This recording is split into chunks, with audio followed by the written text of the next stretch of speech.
Covid ਦਾ ਡਰ ਅਜੇ ਪੂਰੀ ਤਰ੍ਹਾਂ ਖਤਮ ਨਹੀਂ ਹੋਇਆ। ਬੇਸ਼ੱਕ ਮਾਮਲਿਆਂ ਦੀ ਰਫ਼ਤਾਰ ਕਾਫੀ ਘਟ ਗਈ ਹੈ, ਪਰ ਖਤਰਾ ਅਜੇ ਵੀ ਬਰਕਰਾਰ ਹੈ। ਇਸੇ ਸੰਬੰਧੀ ਬ੍ਰਿਟਿਸ਼ ਕੋਲੰਬੀਆ ਦੇ ਸੂਬਾਈ ਸਿਹਤ ਅਧਿਕਾਰੀ ਤੇ ਸਿਹਤ ਮੰਤਰੀ ਐਡਰੀਅਨ ਡਿਕਸ ਵੱਲੋਂ ਸੂਬੇ ਵਿੱਚ ਕੋਵਿਡ ਦੀ ਮੌਜੂਦਾ ਸਥਿਤੀ ਤੇ ਵੈਕਸੀਨੇਸ਼ਨ ਪ੍ਰਕਿਰਿਆ ਉੱਤੇ ਪੁਖਤਾ ਜਾਣਕਾਰੀ ਸਾਂਝੀ ਕੀਤੀ ਗਈ। Data that we're reporting on today are for 17 of the 18 colleges. About 94% overall have been vaccinated or are medically exempt. So on a note, on the 17 or 18 side, we're not reporting data from the College of Nurses and Midwives today, but you do have very significant information. We know that the vast majority, and I mean the vast majority of nurses, work in the public healthcare system, and the vast majority of those nurses have been vaccinated to the tune of 99%. So when those numbers are introduced finally into these numbers, we'll see them go up, not down. That nurses are extremely well vaccinated in BC.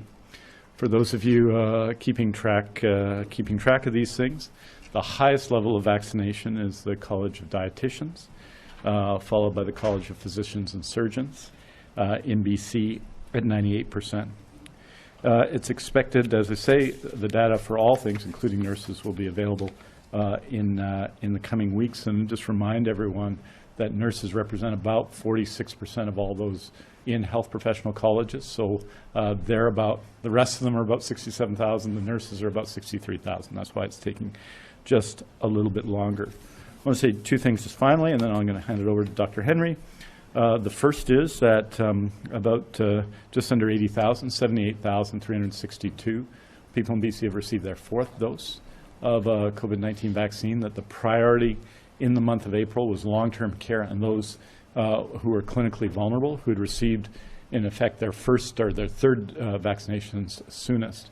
Over this month of May, we're going to see a very high number of those over 70 reach 182 days and then be eligible for their fourth dose vaccination. We're going to have a week, next week in fact, when 75,000 people over 70 reach that level, and they'll all be invited to be vaccinated. And as you know, there are hundreds of locations across BC, in the hundreds, particularly in community pharmacy, some from health authorities in community pharmacy, and we encourage everyone. Haven't got your first dose, get your first dose. And happily, I'm happy to say about 1,000 people have received their first dose of Novavax since it's become available, and more are coming every day. If you haven't got your second dose, get your second dose. If you haven't got your third dose, get your third dose. That's more than 1 million people invited who haven't got their third dose yet. And of course, for those over 70, those who are clinically vulnerable, for those who are on long-term care or supporting people in long-term care, that's vital as well. So.